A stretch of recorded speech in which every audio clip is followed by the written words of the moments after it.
In the Persian Gulf, a particular form of shamanism developed, which was called the working of the chariot.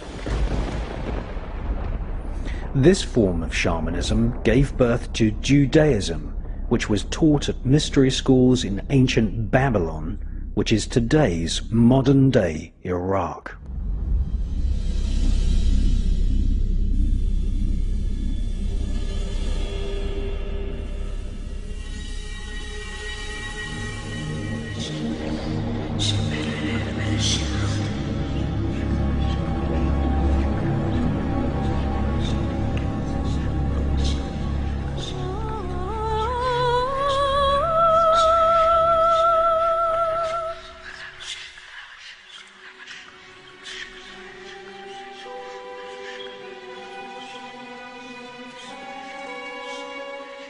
Latin was, and still is, the language of the royal, political, religious elite.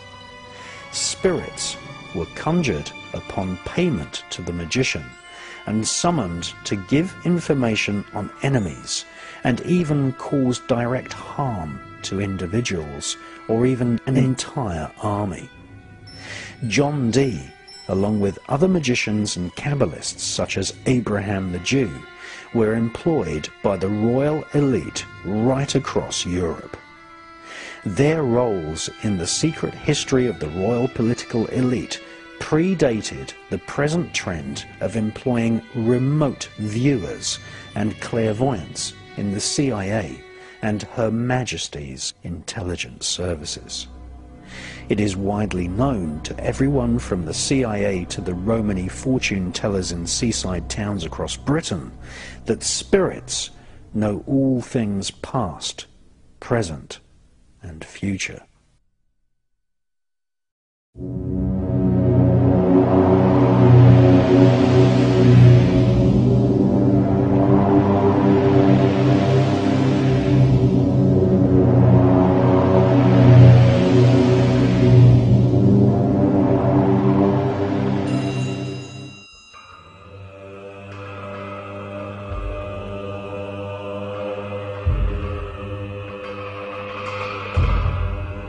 The techniques for summoning spirits include strange vocal sounds, which were often repeated, causing the magician to get out of breath and enter an altered state of consciousness.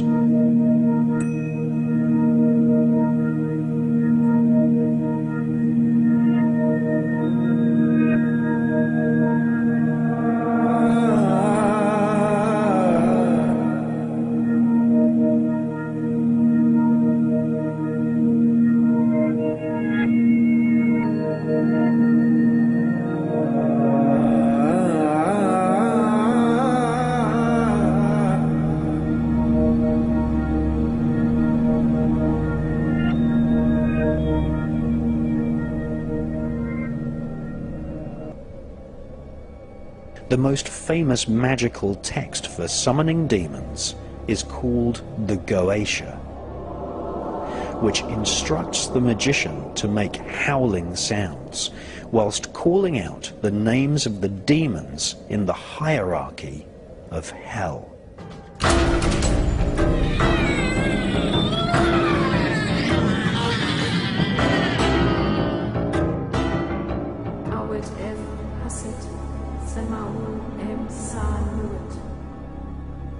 In medieval Europe, the Goetia became known as the Book of Howling.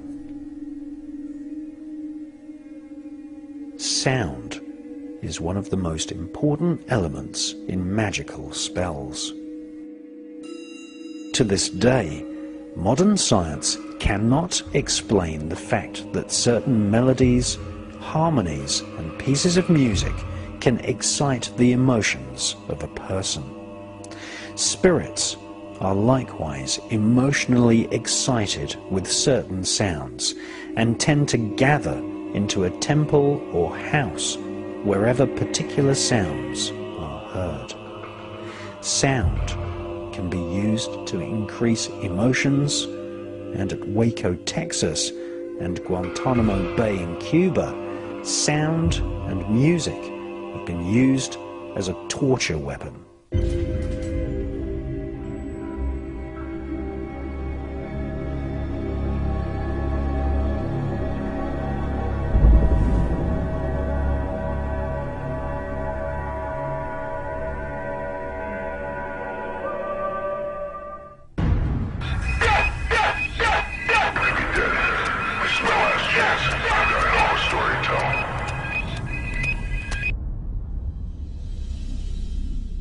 The sound most commonly used to summon spirits is the secret name of God, Yod-Ha-Vah-He, which has been incorrectly translated by Christians as Jehovah.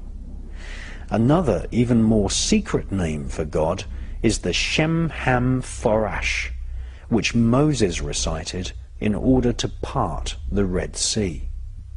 The full version of Shem-Ham-Forash has 72 letters, exactly the same number of evil spirits which are described in the most famous grimoire, the Goetia.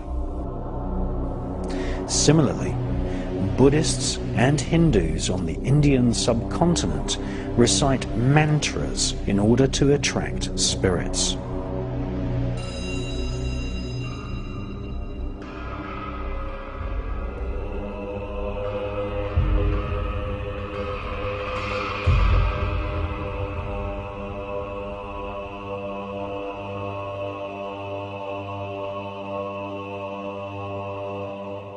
The most famous sacred sound in the Himalayas is Om, considered to be the ultimate mystic sound.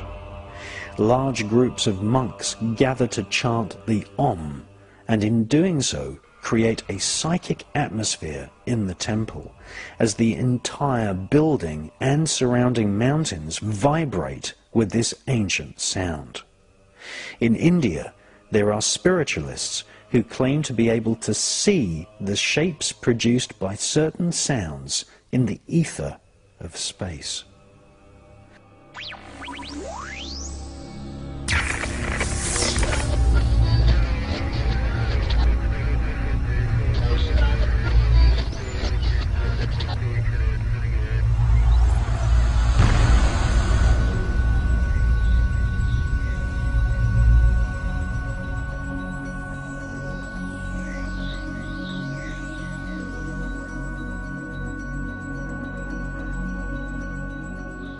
Modern science has confirmed that each planet and star broadcasts sounds in frequencies which the human ear cannot normally detect.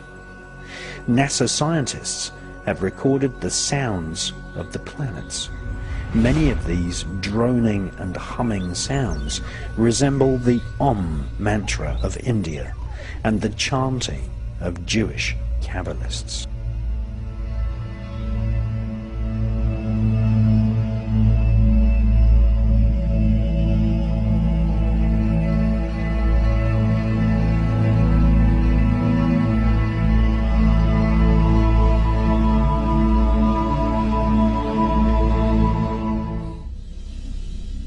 According to British black magician Francis Barrett, who wrote a magical textbook called The Celestial Intelligencer in 1801, just repeating aloud the names of certain angels and demons was enough to make the room fill with spirits.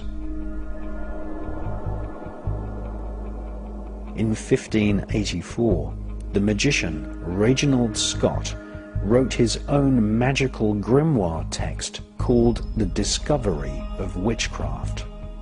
Reginald Scott studied one of the most famous grimoires called the Chaldean Oracles of Zoroaster, which has existed for at least 1,500 years.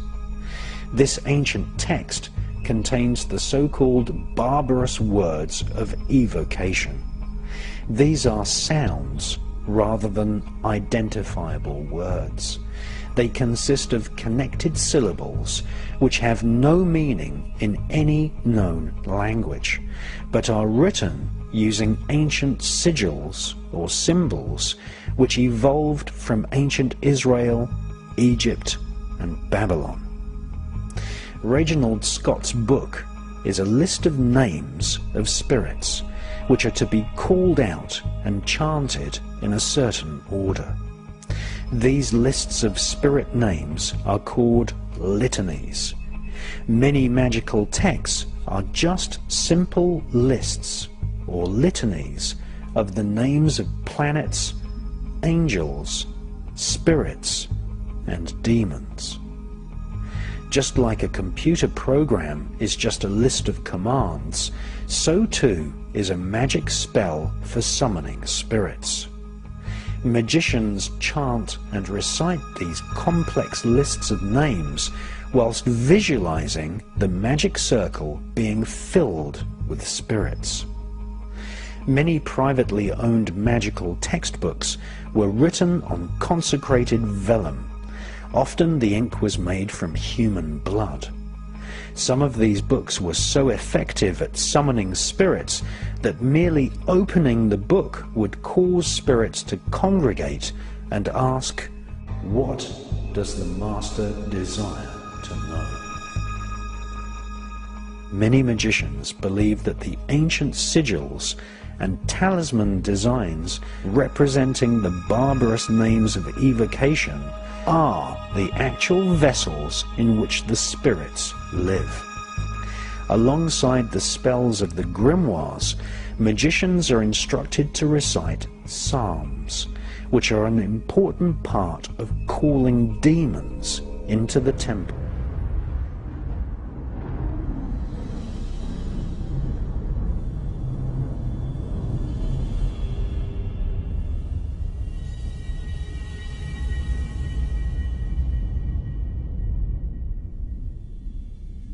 In the city of Angers, in northwestern France, there hangs the world's largest tapestry. The tapestry depicts the multi-headed devil in the form of a red dragon, and many scenes which illustrate the final book of the Holy Bible.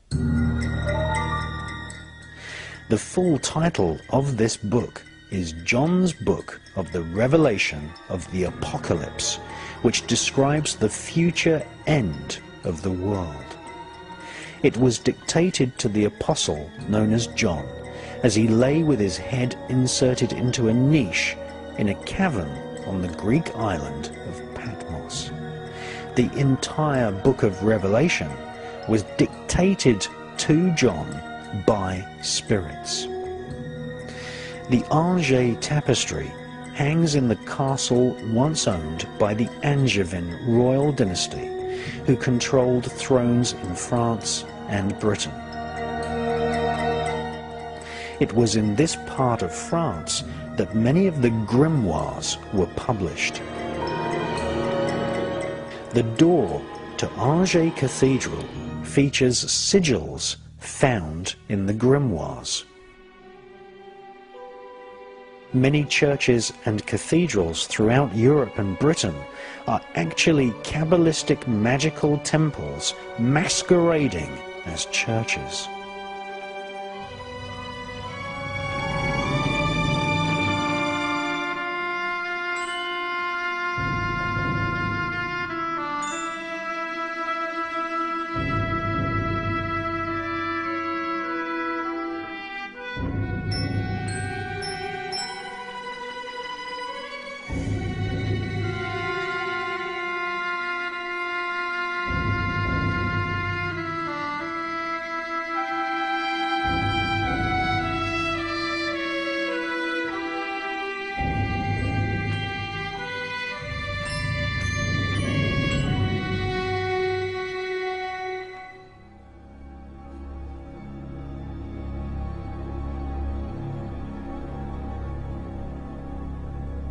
French historians claim that black masses have been performed on the altars of churches throughout Europe for centuries.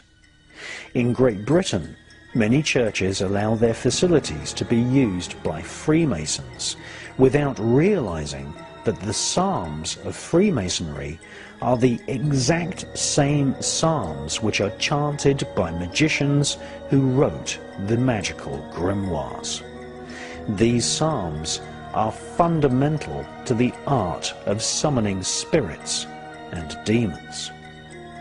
Whilst medieval witch hunts forced herbalists into hiding from the Vatican's bloodthirsty inquisitions, the royal Angevin elite in France resided in their castles, studying the intense imagery of the Revelation, where the devil is a shape-shifting, multi-headed red dragon.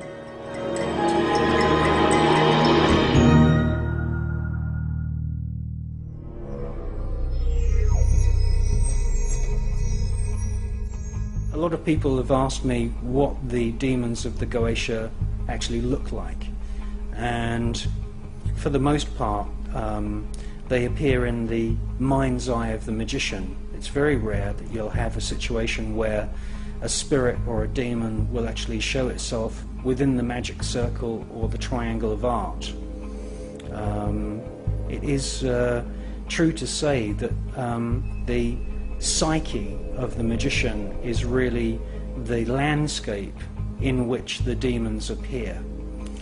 And if you look at illustrations of medieval monks, you'll see that a monk's habit has a rope tied around it. Now, this is a tradition that's come from the mystery schools of Sumeria, which is Babylon, that's ancient Iraq. And really it's the Chaldean, Sumerian and Babylonian priests who are the experts in defining what we call high ceremonial magic. And what they used to do is they used to actually create a circle on the ground using a piece of cord, and this circle was really an extension of the aura of the magician, and it was a visual aid to the magician to say to the spirits, this is my domain, this is my aura, and this circle protects me from you. Now, at the end of every single magical ritual, you should actually give the spirits a license to depart. And the most common form of that would be to say to the spirits, leave me now. If you've given the spirits some kind of command or instruction, you say, go forth and do my will, and please leave now. That means leave the temple, leave the ritual space, and leave me alone in good peace. Now, there is always this danger that you're going to invoke or summon a spirit or a demon, and at the end of the ritual the demon will hang around, and this is when you get spirit possession. This is when things get very, very nasty. And so what the Chaldean, Babylonian magicians used to do is they used to pick up the cord that was used to make the protective magic circle on the ground, and for extra protection for the days after the ritual had ended, they used to wrap the cord around their waists.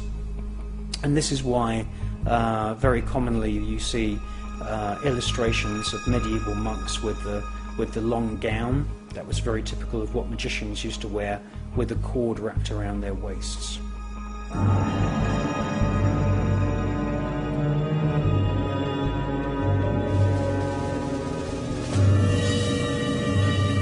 Iraq, for many centuries, was the center of magical tradition in the Persian Gulf. For hundreds of years, thousands of Jewish shamans, today we call them students of the Kabbalah, studied in Fallujah, Basra and Baghdad. In the 1950s, after the formation of the State of Israel, more than 120,000 Jews emigrated from Iraq.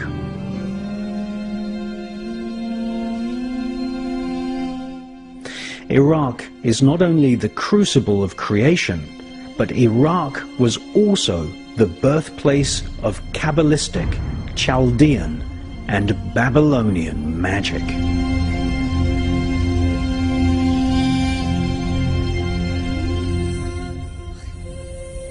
The secret teachings of the mystery schools of Baghdad eventually spread to Egypt, where centuries later the royal pharaohs would use dark mirrors to contact spirits. Iraq is now one of the Persian Gulf states, but in ancient times Iraq was known as the Kingdom of Babylon. The name Babylon means the gate of the gods. In ancient Baghdad, there once stood giant statues of bulls with human heads. This was the famous Babylon Gate, which today, like so many treasures from this ancient land, is now on display thousands of miles away in the British Museum. The so-called Babylon Gate of the Gods was not just a physical gateway. The statues represented a psychic gateway, a portal where telepathic messages could be communicated to the ancient gods of the stars.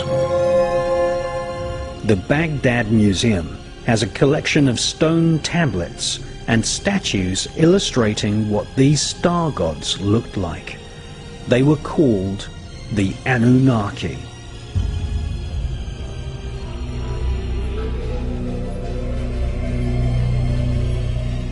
Just recently, thousands of ancient artifacts were looted from the Baghdad Museum, and some of these artifacts, many of them portraying the Anunnaki star gods, have been handed into the authorities, having been dumped on roadsides in the USA.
Baghdad, which today is under foreign military rule, was once the global capital of magical ritual. Thus, we see in the many museums recently looted in Iraq ancient manuscripts and stone tablets which explain a technique for drawing on the ground a magic circle. This circle was considered by the magicians of ancient Iraq to be a physical representation of the aura of the human spirit. Around the circle, the Babylonian mystics would write the names of spirits which guard the 4 cardinal points of the universe. The mystic would then inscribe in the air a pentagram and stab this imaginary pentagram with a magical sword, banishing any unwanted spirits from the temple. Bait, in the form of little gifts or offerings, would be laid out on a table inside the circle, and the name of the spirit which the mystic wanted to converse with would be chanted. A piece of polished metal or glass was used to see or scry the faces of spirits. This became known as the Dark Mirror, and it became widely used by magicians working for the Egyptian royals, by the Oracle of Tibet, and also used to divine the most appropriate date for the coronation of Elizabeth I by her royal astrologer, Dr. John Dee. John Dee's Dark Mirror was recently on display at the Science Museum in London.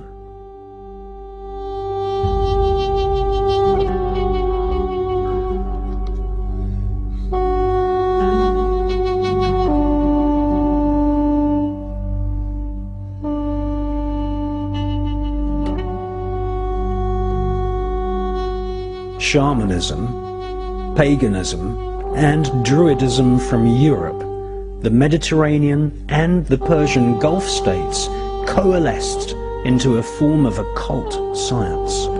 The formulation of magical spells became popular in the Greek islands, where mystery schools dedicated to hallucinogenic plants flourished for thousands of years before the birth of Christ.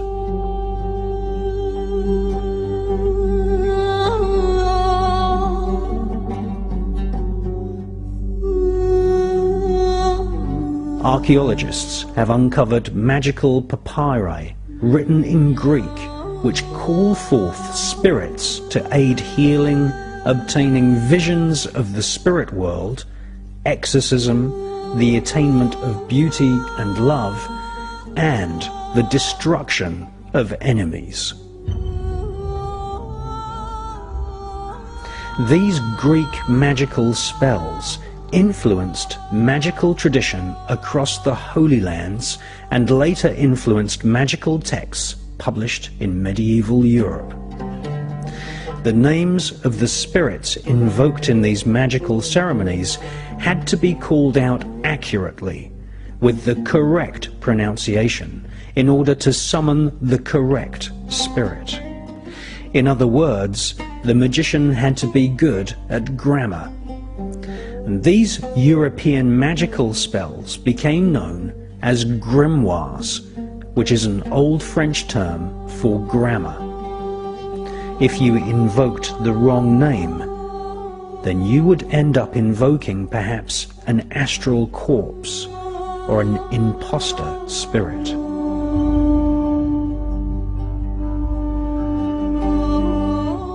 In the writings of Lactantius, he describes the thousands of lost spirits. They are defiled and abandoned demons who roam the face of the earth seeking comfort in destroying men. They fell everything with their tricks and strategies, their deceits and wiles. Lactantius was referring to the incredible seductive power of spirits and demons.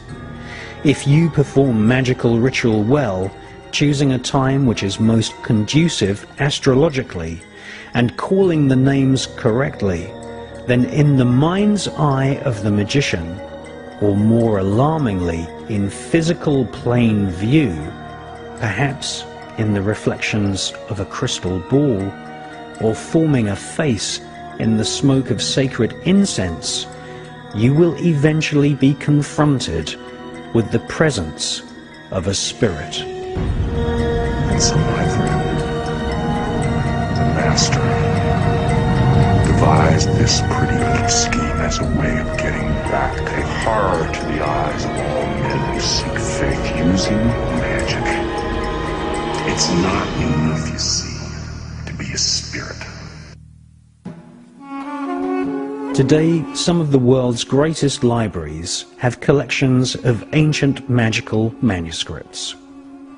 Amongst these collections of manuscripts, there are personal diaries of several medieval magicians. Some of these manuscripts, or grimoires, describe that evil spirits, otherwise known as demons, can often first appear in a very seductive appearance. Perhaps these evil spirits will take on the shape of a small lost child.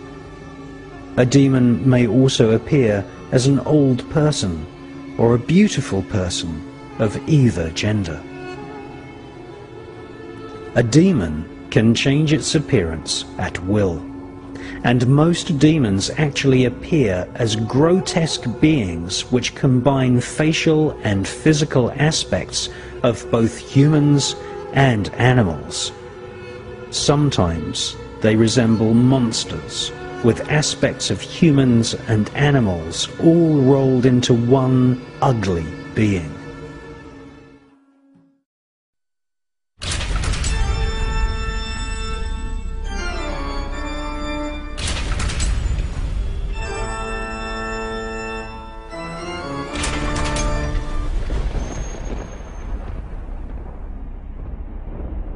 If you want to see what the demons look like, then you only have to visit any of the cathedrals and churches built by the Knights Templar. They built churches and cathedrals all over Europe in the 11th, 12th and 13th centuries. So-called gargoyles are actually representations of the demon spirits described in the ancient book of Howling, otherwise known as the Goetia.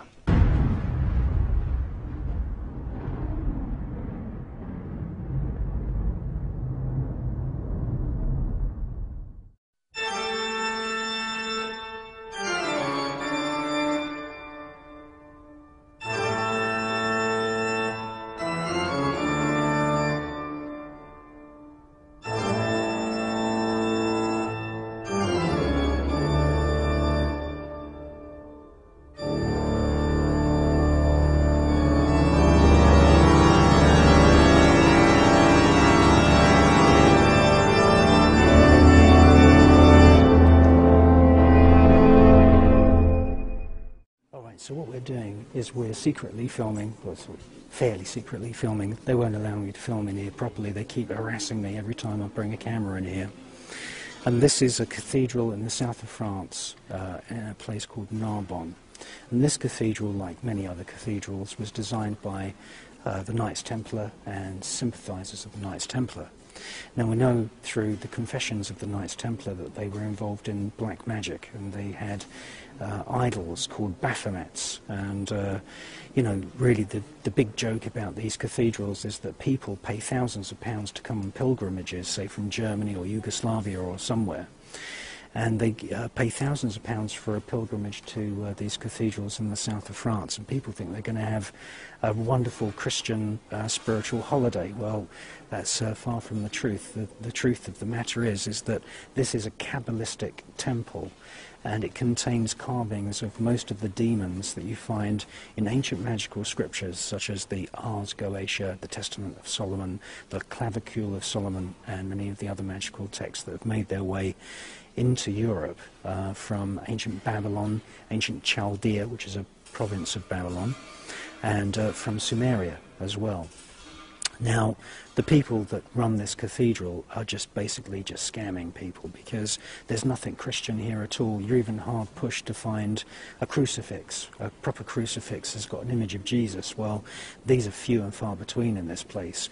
There's no blueprints of this cathedral in existence whatsoever. That's nothing unusual. The blueprints were usually sketched into plates of wet wax or wet clay, and then they were destroyed after the cathedrals were built. And basically this is a place which is full of carvings of devils and demons and all of the kinds of bad spirits that you find in these magical texts. And behind me you can see a very, very typical example. Now, about 3.5 years ago, this altar was uncovered. And it's full of demons, and it's full of devils, and it's full of devils eating people and all this kind of thing. And I filmed it a year ago, and unfortunately a couple of the curators saw me filming it, and they really didn't like me filming it. Now, in the year that's passed since I was here last time researching this particular cathedral, what they've gone and done is they've gone and bleached all of these demonic and devil figures, because when I was here a year ago they were painted in very gaudy oranges and yellows and blacks and reds and this kind of thing, and it really did look completely satanic and completely demonic.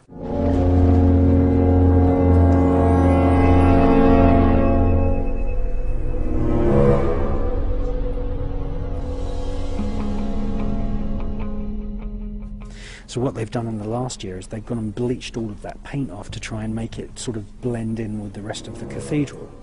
The story is that, you know, nobody knew that this altar, I call it an altar of the Black Mass, the story is that nobody knew that this altar even existed, and they were doing a bit of renovation work here, and 3.5 years ago, oh hey presto, oh we've all of a sudden found this altar which is full of demons and devils and this kind of thing.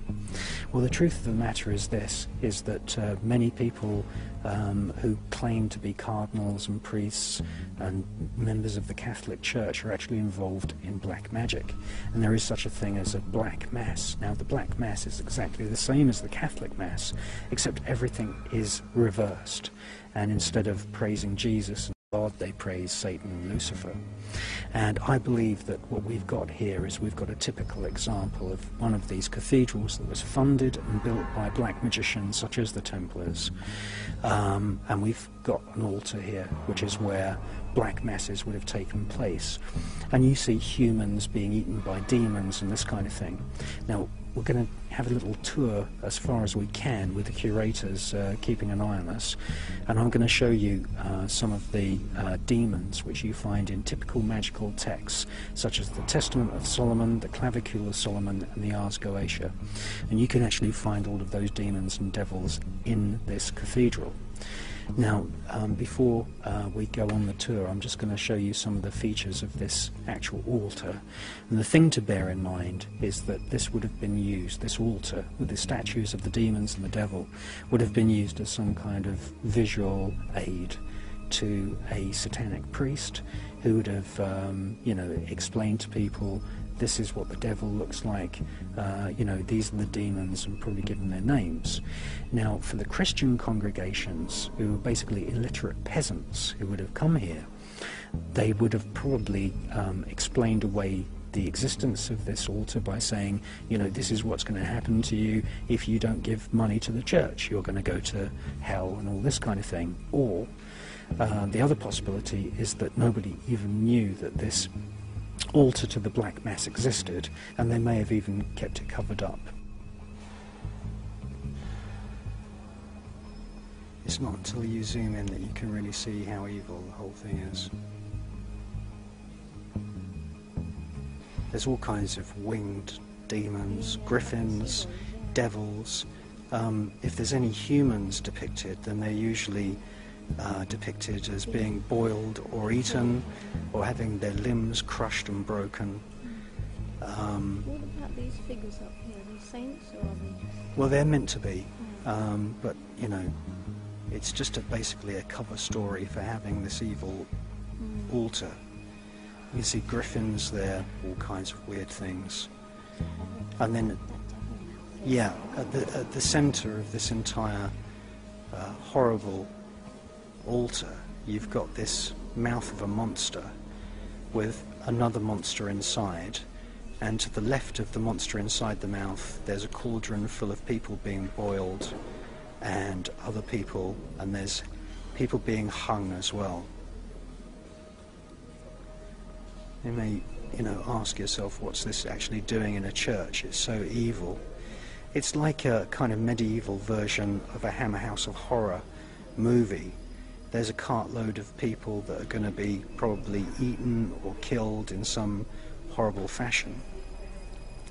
And it's important to remember that the Knights Templar were very, very much involved in the design of these kinds of cathedrals, and it's no wonder that guilds of Freemasons were formed, and they secretly worked on these buildings and then destroyed all of the blueprints.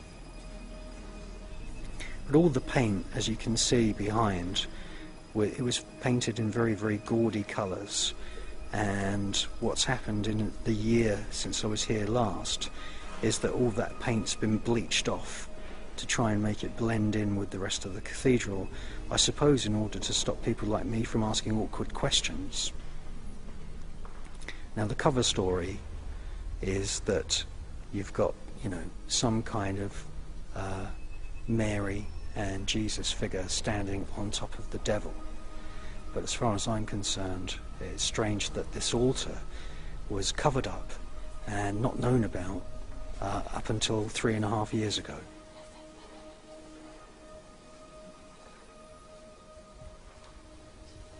All this says, there's no information about why there's devils here and this kind of thing. It just says that every Saturday you can come and sit in front of these demonic figures and these demonic statues, and you can make cross signs over your forehead and your chest, and you can think that you're sitting inside a Christian church. Well, nothing could be further from the truth.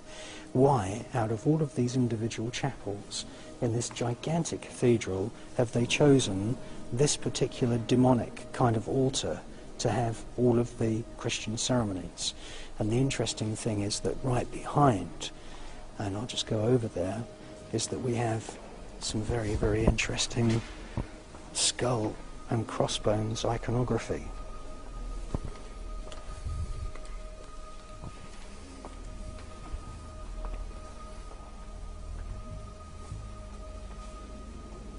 I don't think that's very Christian at all. The expressions on these monks, if indeed they are monks, I believe that they could be Knights Templar. As you can see, their expressions are very, very strange. They're passing on some kind of information to each other, or they're being given information, and the information they're being given is not to their liking. And there's some more of them here. These are very, very sort of demonic, nasty looking kind of monk figures. They don't look happy at all. So you've got 6 very elaborate carvings there. Not a single one of these figures is happy. Now, to the left of these 6 rather dissatisfied, nasty looking monks, if that's indeed what they are, they look like black magicians to me, is that you have this even more scary face, which is passed off as being a cherub. Well, that's not a cherub at all. In the Ars Goetia, that's known as Volvac or Velak, and it's a demon spirit that appears as a child who usually rides on the back of a winged serpent or a winged griffin or a winged dragon. And so you can see that that is not the happy face of a cherub. It's been deliberately carved as an evil face, and in the left-hand pupil you can see that very clearly. And you say, well, where's the dragon? If that's meant to be Volak or Volvac from the Goetia, where's the dragon? Well, the dragon is right here. There's 2 of them in symmetry. So that does not fit into the idea of an angel or a cherub. It's very, very demonic, and that sits on top of a plaque which has very, very serious and nasty skull and bones iconography. But there's larger griffins and dragons and larger sort of strange composite creatures which resemble the creatures which are described in ancient magical texts elsewhere in this cathedral. So let's take a look at them.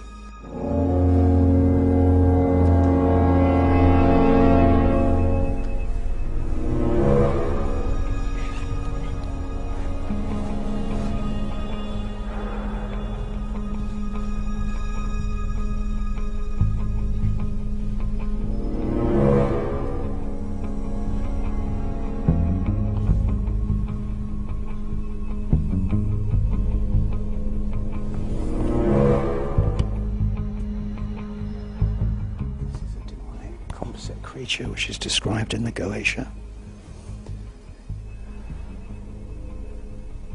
The feet of some character who's meant to be some pious contributor to the church. And the curators really don't like me pointing out this kind of thing, but that's obviously not a dog. It's some demonic creature. And it's very, very typical of the kinds of things that you see described in the Ars Goetia. Again, this is another example of the kinds of demonic things that slipped in and unnoticed in all of these so-called Christian places. There's a kind of decapitated head. It's a deformed, strange head in one of these tapestries. Of course, that goes completely unnoticed by most people that come here.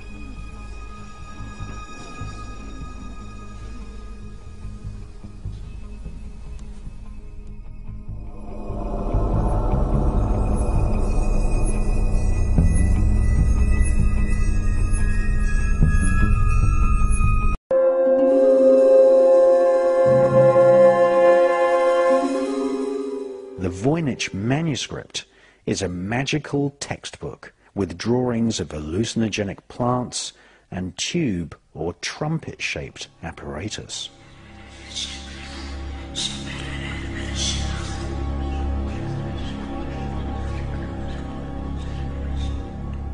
In spiritualism, it is very common that whispers from spirits are amplified using what is known as a spirit trumpet. At various underground oracle temples, crowds would sit around openings carved into the rock and listen to the amplified whispers of the oracle sitting deep within the temple.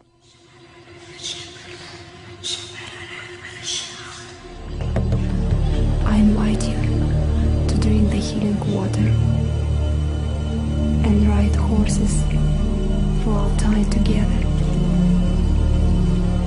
Let's not hide what we have heard, and let's keep what we have found.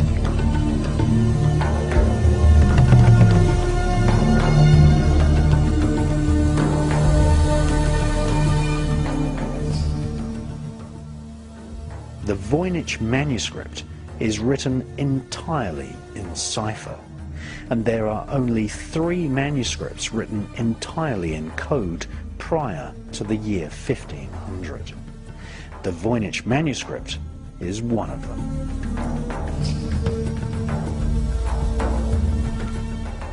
Many words in the manuscript repeat, and this is a sure sign that the manuscript contains spells, as magical incantations often repeat the same word many times.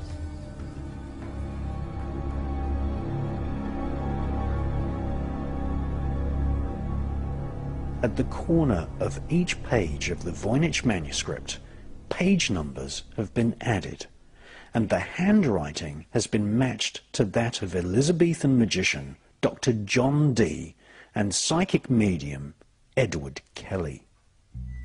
The Voynich manuscript is perhaps the most important magical text of its age, dating from before the 15th century. It is now in the custody of the Beinecke Library at Yale University, who strictly forbid public access to the Voynich manuscript. When the BBC recently made a program and radio show about the manuscript, they were prevented from removing the manuscript from the room, and the curator refused to utter even a single word.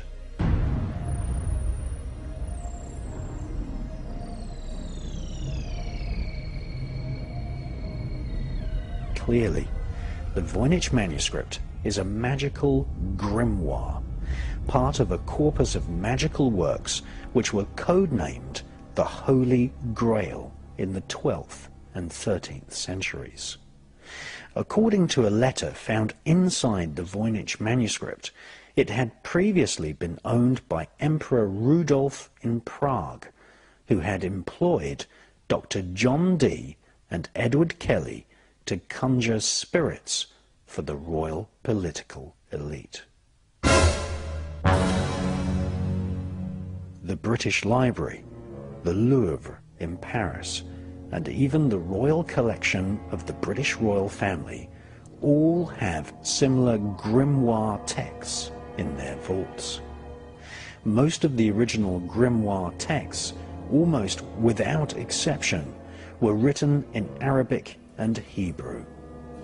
Before the Kabbalah became popular in 13th century Europe, there existed in ancient Israel a form of Jewish shamanic magic known as Mahaseh Merkava, the working of the chariot. Many of the grimoire texts explain the techniques for summoning demons and even how to invoke the spirits of planets into the magician's magic circle. The original texts are based on knowledge from before the time of the pharaohs.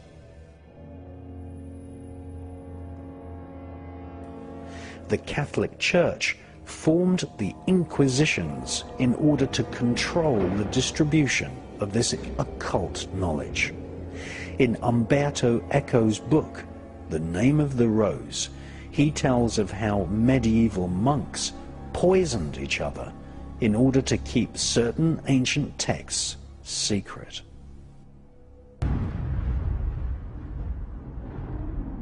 Most of the well-known grimoires are said to have been written, or at least commissioned, by King Solomon of Israel.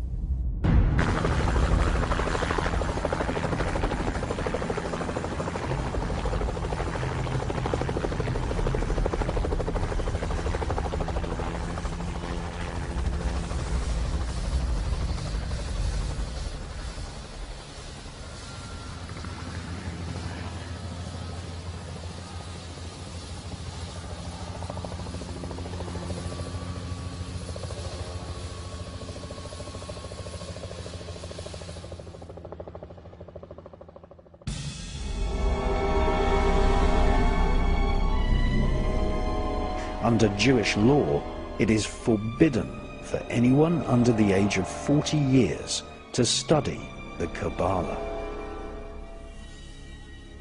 However, during the medieval era, a rabbi teaching Kabbalistic studies in Narbonne in the south of France introduced the grimoires to a French aristocrat called Hugh de Champagne. And previously, secret Hebrew books of magic were translated into Latin and passed into the hands of non-Jews for the first time. Hugh de Champagne began demonstrating how to contact demons for European aristocrats.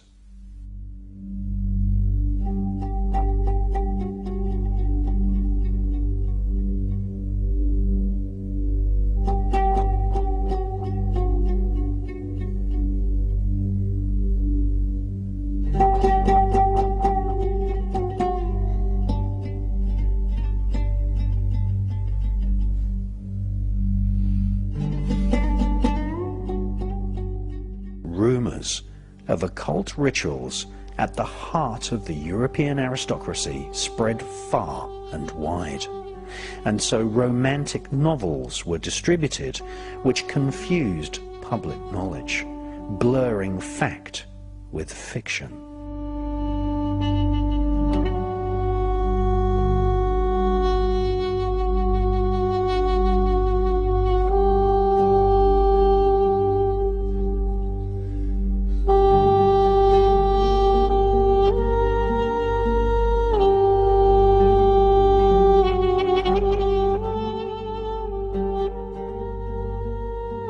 These fictional accounts became known as Grail romances, and the grimoire texts were codenamed the Holy Grail.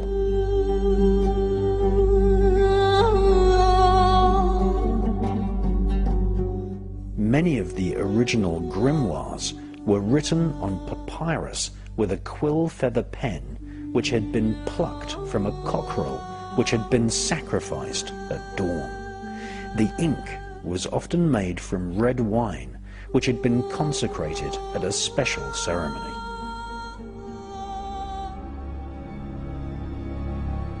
The sheets of papyrus eventually made their way into the modern world, being traded by magi from the Holy Lands who traded hallucinogenic mushrooms in the Adriatic.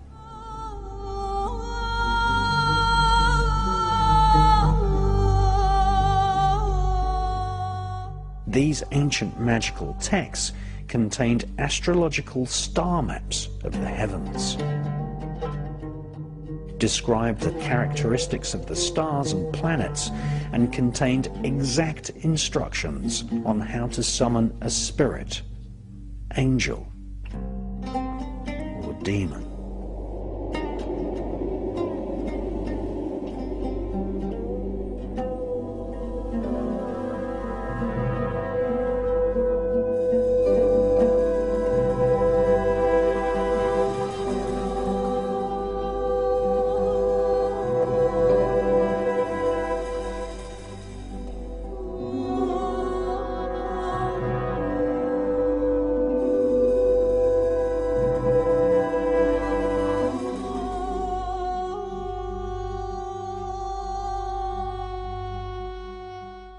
These spirits could be seen in the reflections of a crystal ball.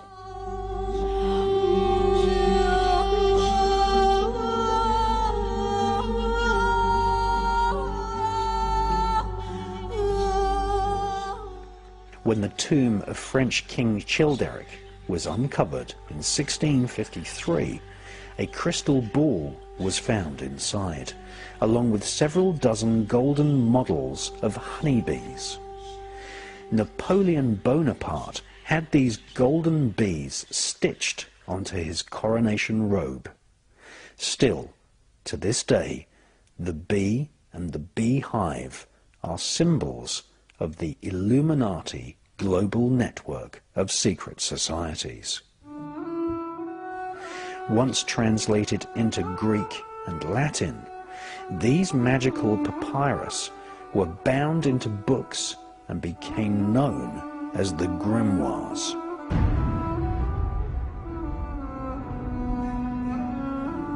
The translators of these magical instructions for summoning spirits were often priests, bishops, and even popes working at the Vatican Library.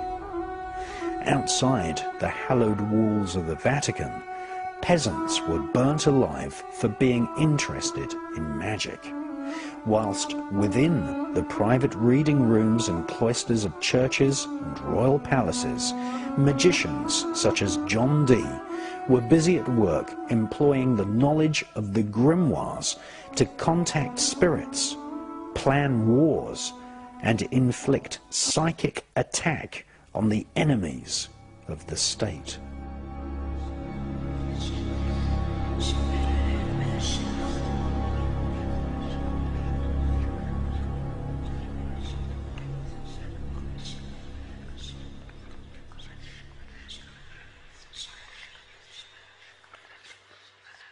In the 1700s, the century which saw the birth of Adam Weishaupt's Illuminati secret society flourish throughout Europe, a new grimoire was published.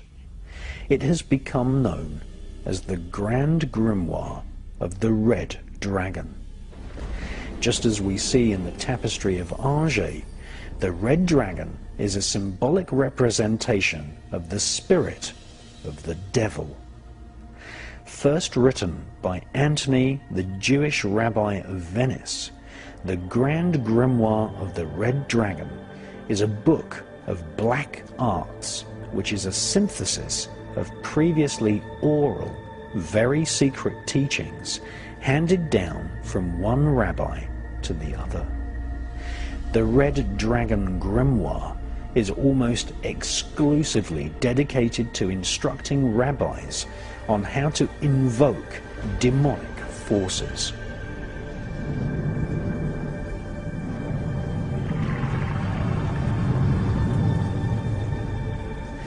Rabbi Antonio de Veneziana claims the book was originally written by King Solomon, who is also credited with having written the Goetia, which describes how to summon any one or all of 72 demons in the hierarchy of hell.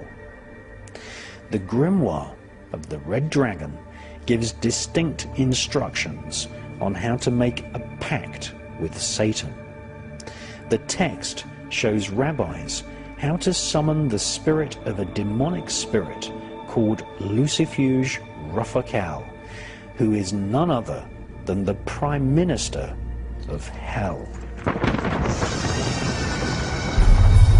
Hayat Nebet, Enemet Nebet, Jedefowet F, Awet F, Haset, Semawu M Sanuit.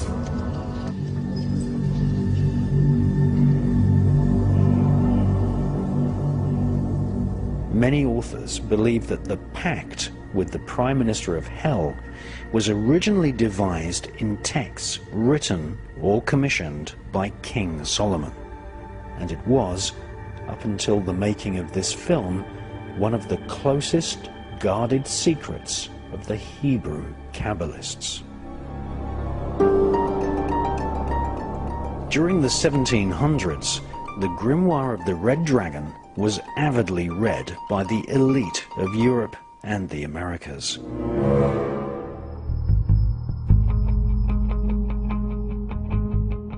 Many magicians and rabbis were hired in order to make pacts with the devil and Lucifuge Rufacal.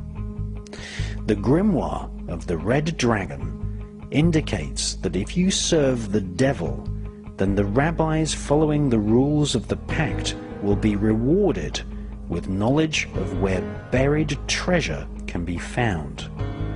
This treasure is obviously symbolic. The Grimoire of the Red Dragon inspired the stories of Dr. Faustus, who was actually a real historical character.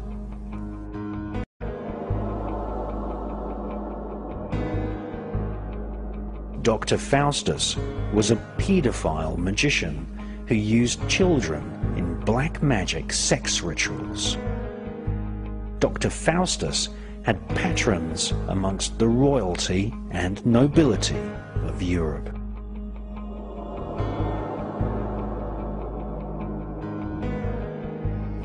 In the year 1509, a German magician, Henry Cornelius Agrippa, wrote 3 books of occult philosophy. He explains the importance of interacting with the spirit of the earth. He explores the techniques of the Kabbalah, sacred geometry, spirit divination, and then describes how to have psychic, telepathic conversations with angels.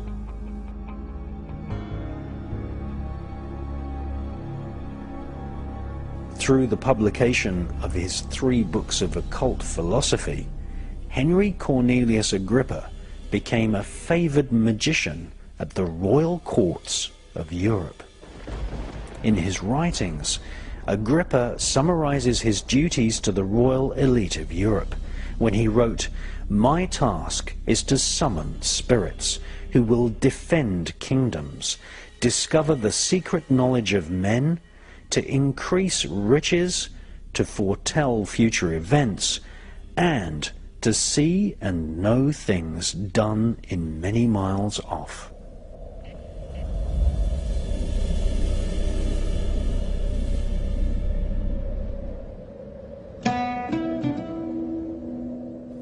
By the 1500s, the magical texts of Arabia and the Kabbalah were in the hands of magicians advising the royal court of England.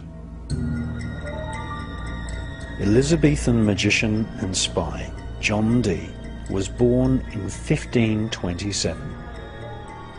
John Dee wrote many diaries listing the rituals and ceremonies which he performed in order to have conversations with angels and demons.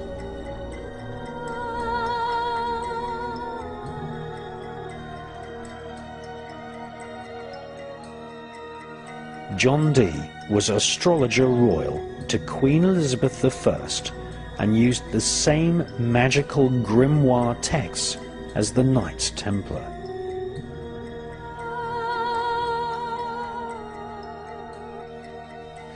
Dee kept a giant library of occult books which originated in ancient Babylon and Egypt. Between 1581 and 1583, John Dee wrote 5 books of mysteries. These are now preserved at the British Museum. John Dee's mystery books are concerned with a special system of magic known as heptarchia, and how to contact the 7 archangels who stand before the throne of God. Each archangel is actually one of the 7 known planets, with each planetary angelic spirit having its own 7 subdivisions. John Dee designed what he called a holy table, onto which he mapped the angelic names and the 7 subdivisions of the astral planes on each planet of the known solar system. A special talisman rests at the center of Dee's holy table, which contains the stylized names of spirits. This wax tablet is called the Sigillum Dei Ameth, which is Latin for seal of truth.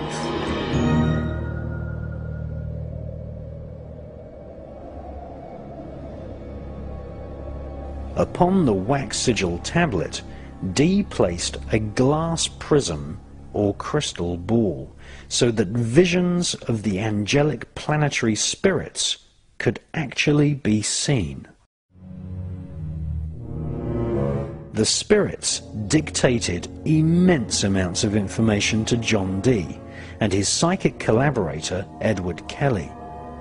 Edward Kelly was a psychic medium, and the two of them engaged in reanimating dead corpses, a form of magic known as necromancy, and they attempted to transmute metals into gold, an ancient magical art called alchemy. 2 entire books of spirit messages were dictated to Dee and Kelly, called the Book of Logeth and the Book of the Speech from God. The spirits spoke in a strange language which John Dee called Enochian. The spirits told Dee the magical sounds and words by which God himself created the universe. Between May the 28th, 1583 and September the 7th, 1607, John Dee and Edward Kelly started to receive very specific information from spirits, which included instructions on how to build a great table of the earth. This occult device was used in conjunction with specific magical sounds known as keys, which summoned spirits to Dee and Kelly. The spirits explained that planet Earth was divided into 48 regions, and each region was governed by a planetary spirit. John Dee informed his employer, Queen Elizabeth I, that any country of the world could be placed under their command simply by invoking the spirit which resided in that particular part of the world.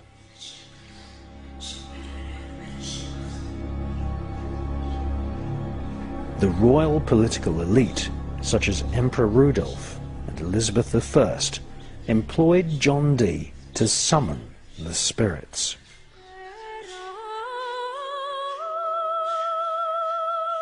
According to John Dee, the spirits summoned using the grimoire texts recommended creating a new world order, where the armies and navy of Great Britain were sent out to conquer the Americas, India, Southeast Asia, and Australasia. It is true to say that the global superstate now planned by the United Nations, European Union government, otherwise known as the New World Order, is a plan which was inspired by demons and spirits originally conjured in the Elizabethan era by Dr. John Dee.